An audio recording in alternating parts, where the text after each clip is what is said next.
país. Entonces, un campo de intervención de políticas de la juventud va necesariamente a la educación. Si vemos incluso, en la menor edad están los programas para primera infancia, que es donde se forman la mayoría de capacidades que después se van a desplegar a lo largo de la vida. Está la primera infancia, está la política educativa en las escuelas y está la política de la educación superior, técnica y universitaria. Eso es por un lado.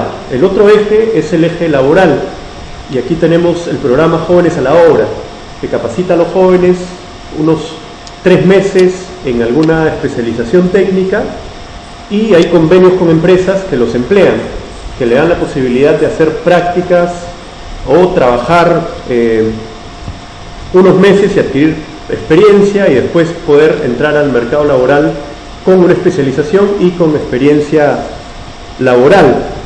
Hay otros campos, por ejemplo está el SENAJU, que es la Secretaría Nacional de la Juventud. Hay países que tienen un ministerio de la juventud, hay países que tienen secretarías de la juventud con rango ministerial. Aquí en el Perú, en el gobierno de Alejandro Toledo, la SENAJU tuvo rango ministerial, se llamaba CONAJU, era el Consejo Nacional de la Juventud. Posteriormente, en el gobierno de Alan García se quitó el rango ministerial, pasó a ser una unidad ejecutora dependiente del Ministerio de Educación, y esto ha continuado así. La idea del SENAJU es poder ser un articulador de políticas de juventudes, poder brindar espacios de capacitación, también política a los jóvenes. Hacen mucho trabajo con las juventudes de partidos políticos, en capacitaciones de liderazgo, capacitaciones de democracia. Entonces ese es otro eje, ¿no? Tenemos el eje educativo, tenemos el eje laboral y está el eje también de la participación ciudadana, que es fundamental. Finalmente los tres componen el ejercicio de derechos ciudadanos. Creo que por ahí van. Por supuesto, la SENAJU articula una serie de iniciativas, derechos sexuales y reproductivos, además del derecho a la participación. También han implementado apoyo psicológico para jóvenes y distintas medidas de asistencia y de capacitación. Me pregunta Marco Valdivia de Lima, ¿por qué algunos jóvenes no creen en la política? Es una buena pregunta. En primer lugar, porque a veces no tienen espacio. Se dice que se tiene que promover la participación de los jóvenes, pero los partidos muchas veces no integran realmente a los jóvenes, los tienen para pegar afiches, para repartir el volante, pero no los capacitan y no les dan oportunidades dirigenciales de conducción dentro del partido, o de representación política, o incluso de participación en el Estado cuando se está en el gobierno. Entonces un joven que no ve oportunidades, que no ve posibilidades de tener una participación mayor en un espacio político, no va a sentir interés. Pero la otra causa es que la política se ha desprestigiado mucho, lamentablemente, por la acción de malos políticos, de personas que no han llegado a servir al pueblo, sino han llegado a servirse. Y de estos casos hemos visto muchísimos escándalos de corrupción que hace que la gente diga, no, ¿para qué voy a entrar en política si todo es corrupto, si todo está mal? Pero la verdad es que con ese pensamiento al final se deja el espacio a los corruptos, se deja el espacio a los que no quieren servir al pueblo, y más bien los que sí tenemos vocación de servicio tenemos que entrar a la política. Los jóvenes que quieran hacer cosas diferentes, cosas distintas, una política nueva, una política sana, tienen que entrar a la política necesariamente y disputar esos espacios con la gente que ya se debería ir a su casa. Pero ese definitivamente es otro de los factores. Los jóvenes ven mal a veces la política. Yo mismo como joven, yo tengo 32 años, paso de la edad de los 19 a los 25 años que señala el jurado que es el de juventudes, pero soy de todas maneras una persona joven. Y a veces es difícil ser parte del Congreso de la República con tantos escándalos. A veces se siente incómodo que la población asocie el escándalo de determinadas personas a toda la institución o a las 130 personas que integran el Congreso de la República. Y es un factor también que a veces inhibe la participación. Pero hay que creer en la política, porque nosotros, a diferencia de los animales, como animales racionales, somos seres políticos. Somos seres que crean sus estructuras sociales, que crean su sociedad, que participan en las relaciones sociales, que crean instituciones.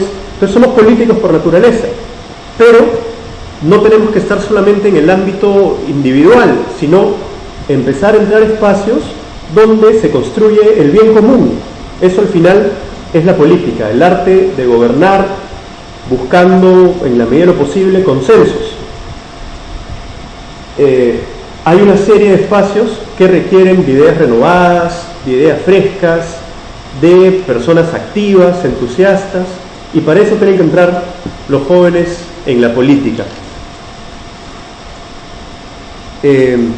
Vinculo esto a la siguiente pregunta que nos dice Soledad Flores de Cañete. Ella nos pregunta qué rol desempeñan los jóvenes dentro de las organizaciones políticas. Y justamente lo que señalaba, en algunas organizaciones políticas se tiene a los jóvenes solamente para hacer algunas labores logísticas o de campaña, pero no se les da muchas oportunidades. Hay una ley de cuota joven que exige un 30%, y muchas veces en las listas los jóvenes van al final, van en la cola.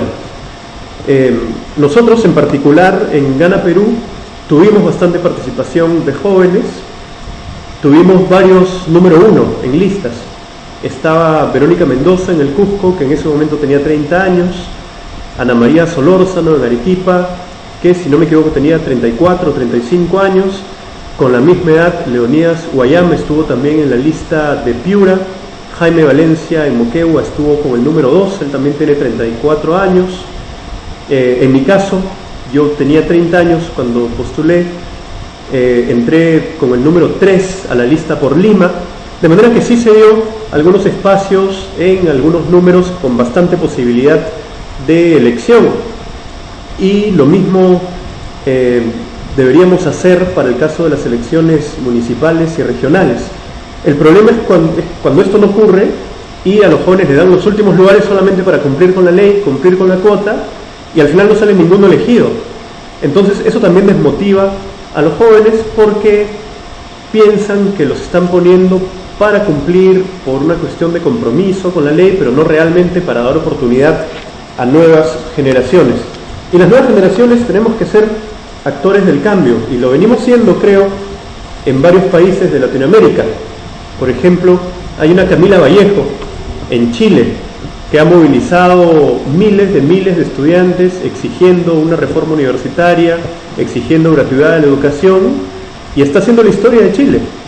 Han logrado articular la lucha universitaria con otras luchas mayores contra el neoliberalismo, por la democratización de la sociedad en general, y esto viene de los jóvenes. Y además no son jóvenes solamente universitarios, sino muchos que se formaron en las luchas escolares de los llamados los pingüinos.